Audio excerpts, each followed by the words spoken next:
that is trustworthy, responsible, and fully committed.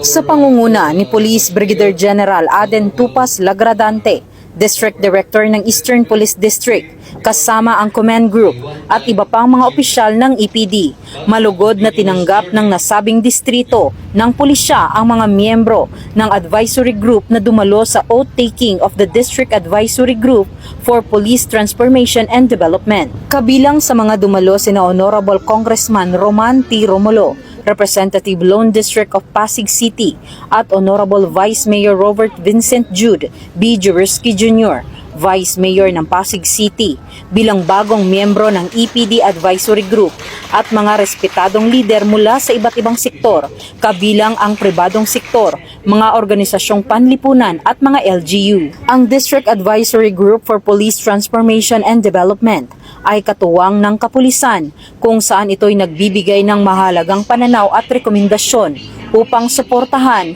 ang Philippine National Police Performance Governance System at ang mas malawak na PNP Patrol Plan 2030, at kabilang na dito ang pagpapanatili ng magandang relasyon ng kapulisan at komunidad para sa isang mapayapang pamayanan ng buong Metro East. Ang matagumpay na paglulunsad ng ating mga bagong miyembro ng lupon ng tagapayo ay nagpapakita ng tapat na dedikasyon ng Eastern Police District sa pagpapatatag ng mas matibay na ugnayan sa komunidad.